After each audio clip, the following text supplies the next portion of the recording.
RTI Live News. Ask for right. నమస్తే welcome to RTI live news. Suryapet జిల్లా హుజూర్ నగర్ లో పలు లోతట్టు ప్రాంతాల ప్రజలు చిన్న వర్షాలకే ఇబ్బందులు పడుతున్నారు. పురపాలక సంఘ పరిధిలో డ్రైనేజీ వ్యవస్థ సరిగా లేక వర్షం వచ్చిన ప్రతిసారి మురుగునీటితో కలిసి వర్షపు నీరు ఇళ్లలోకి చేరి ఇబ్బందులకు గురవుతున్నారు. దానిపై స్థానిక కౌన్సిలర్ కు సిబ్బందికి అధికారులకు ఎప్పటికప్పుడు తెలియజేసినప్పటికీ పట్టించుకోవడం లేదని ఇండ్లలోని నీళ్లు చేరిన బాధితులు ఆందోళన వ్యక్తం చేస్తున్నారు.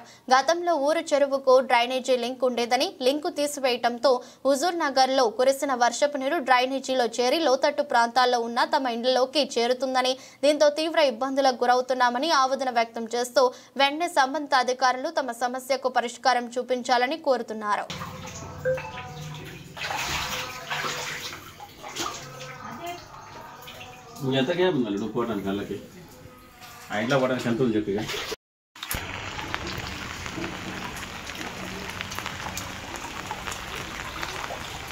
డ్రైనేజ్ సరిగ్గా లేకనేనా అవతల కాలం డెలివరీ ఫుల్ అయ్యి మన డెలివరీ అయ్యి కట్టిన వస్తున్నాయి.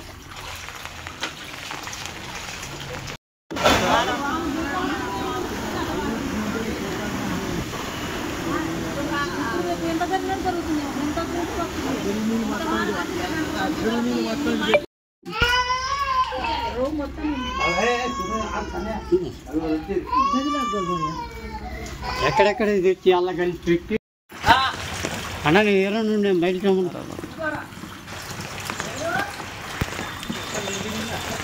రూమ్లో వచ్చే ఆ రూమ్లో వెళ్తారు.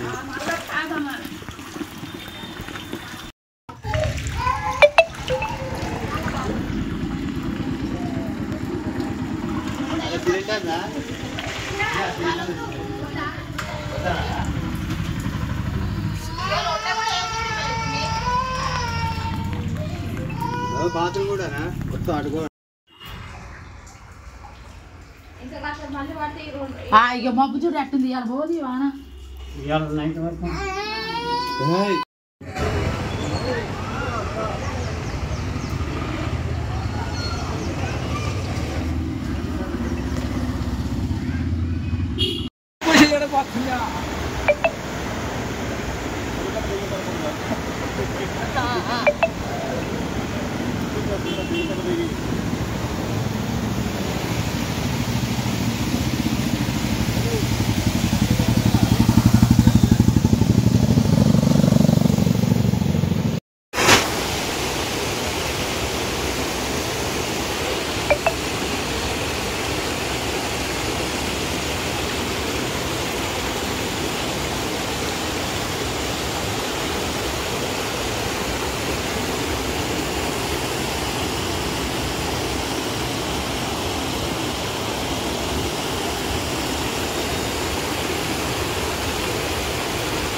idea.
పబ్బలు ఆడ కూలిపోతాయమ్మా ఇళ్ళ ఎత్తు వరద వచ్చే కాలం ఏం తీరు ఏం తీరు ఒక్క బోనకు వచ్చే ఏం పోతాయి నీళ్ళు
ఎక్కడెక్కడ తెచ్చి అలా కలిసి పెట్టి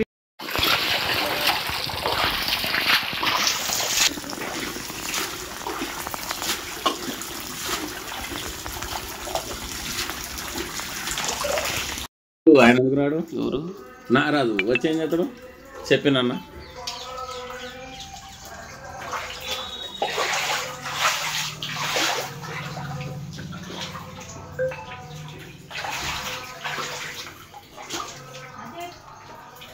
ఎంత గ్యాప్ ఉండాలి నువ్వు పోవటానికి కళ్ళకి? ఎవరు మారినా ఈ ప్రభుత్వాలు మారినా ఎవరు మారినా మా జీవితాలు అయితే మారు. ఈ నీళ్ళు ఇంతే వస్తాయి. చెర్ల నీళ్ళు కూడా కలిపిర్రు. సామాన్యుడు అయ్యా ఒకటి ఇద్దరు పిల్లలు పెట్టుకుని ఉన్నా. నా గురించి ఇన్నిసార్లు చెప్పినా కూడా ఇంట్లోకి నీళ్ళు వచ్చి నా పిల్లలను పెట్టుకొని పారిపోతున్నా కూడా మమ్మల్ని పట్టించుకునేవాడు లేదు. వాటిలో ఎలక్షన్లు వచ్చినట్టు 60 లక్షలు 70 లక్షలు పెట్టి ఖర్చు పెడతారు. కానీ చిన్న డ్యామ్ కట్టడానికి 12 అడుగులు ఉన్న కాలంలో 7 అడుగులు చేసారు. 7 అడుగులు చేసి ఎవరి మీద పోద్దాం ఈ నీళ్ళు. ఆ చెర్ల నీళ్ళు కూడా కలిపారు. ఆ బ్రిడ్జి కడతా అని చెప్పి 20 ఏళ్ళు అవుతుంది. జక్కుల వెంకయ్య గారు పోయారు, దండకాన్ సింగ్ గారు పోయారు, అందరు వెళ్ళిపోయారు. అయినా సరే మాకు మాత్రం మేము మారలేదు. మమ్మల్ని ఇంతే ఉంచారు. రేపు వస్తుంది మన నాయకుడు వస్తాడు అన్నారని ఏ నాయకుడు లేడు. మమ్మల్ని ఇంతే ఎడుకుతుంది. సంపరాజు 2 ఊరికి వచ్చి జీతాలతో ఆడుకుంటారు ఈ నీళ్ళు. ఇట్లా చిన్న సామాన్యుడు అయ్యా నేను. పబ్బలు ఆడ కూలిపోతాయమ్మా ఇళ్ళ ఎత్తు వరద వచ్చే కాలం ఏం తీరు ఏం తీరు ఒక్క బోనకు వచ్చే ఏం పోతాయి నీళ్ళు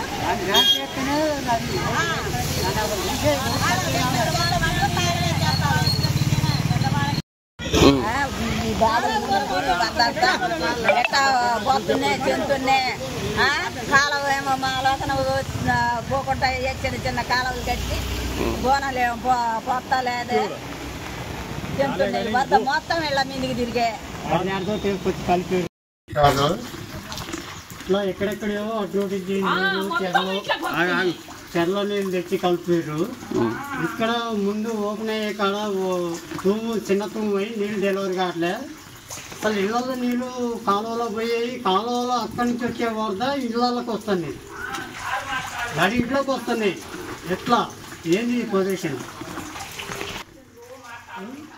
అటు నుంచి ఆనంగా నీళ్ళు వచ్చాయి, చెర్లంగా వచ్చాయి. ఇవన్నీ కలుపుకొని ఈడికి వచ్చాక గోయినపురం రోడ్డుకి ఆడ డెలివరీ అయ్యే తూము చిన్న తూము అయింది. ఇంతకుముందు 30 సంవత్సరాల కింద అల్లుగంటే భయపడేది. గోయినపురం అల్లుగంటే భయపడేది. బండి పోవాలన్నా మడిచి పోవాలన్నా మోకాళ్ళలోతో అల్లుగు పోసేది. అట్లా ఆ భయం లేదు. కానీ ఇదేంది ఇళ్ళకి వచ్చి ఇంట్లో అన్నం తింటానికి టిఫిన్ చేయడానికి కూడా వాంఛిత లేకుండా అయిపోయింది. ఏంది పరిస్థితి? అది ఏంది? ఈ ఎక్కడికి పోవాలి? ఈ నీళ్ళు ఎక్కడికి పోవాలి? మటపల్లి రోడ్డుకి వెంకటస్వామి గుడి కాడికి పోవాలి. ఈ ఇళ్ళని అది బాగు చేస్తారా, ఇది బాగు చేస్తారా, ఏది బాగు చేస్తారా? కింద కాలువ పెట్టాడు. ఆడ ముంగళ్ళేమో చిన్నది పెట్టాడు. పాల తీగ పెట్టినాడు. పెట్టిర్రు ముంగళ. దాని ముందర మీరు మట్టి ఎంత వేయాలి? అది ర్యాంప్ వేస్తేనే ఆ తూములు అసలు రోడ్డు పగలండి ర్యాంప్ వేస్తేనే అది లెక్క లేదంటే అక్కడ నువ్వు కలిపిన ఆ నీళ్ళు మొత్తం అక్కడ కట్ చేసి పార్కింగ్ చేయటమ్మా వస్తున్నాయి ఏం సారు మేము ఉండలేము ఇంట్లో వెనక నీళ్ళు మొత్తం ఎన్నడైనా వాన వచ్చినా కూడా మాకు ఇల్లు నిండాలి ఆ చెర్ల నీళ్ళు మొత్తం వాకులు ఈ కాలువలో పెట్టిరు ఇంట్లోకి వస్తున్నాయి మా పరిస్థితి ఏంది మా పరిస్థితి చూడాలి మరి మేము ఎడుకోకుండా ఇల్లు కాపాడుకొని ఉంటామా ఏం సారు మరే మాకు మీకో బెడ్ నిలబడ్డాం మా పరిస్థితి ఏంది ఎవరికి వాళ్ళే అవుతుర్రు మరి మా ఇల్లు నిండింది మాకు లేదు కట్టుకోవటానికి గట్టి వదిలిపోయి వస్తున్నాయా మరి ఇళ్లలోకి వస్తున్నాయి నీళ్ళు ఎన్నడైనా రాలే ఎప్పుడైనా రాలే ఇంట్లోకి మేము ఎన్నడైనా కూడా బాగులు నీళ్ళు మా ఇంట్లోకి రాలే గవాచలంక అసలుకి మా పరిస్థితి ఏంది ఒకప్పుడు 20-30 సంవత్సరాలకి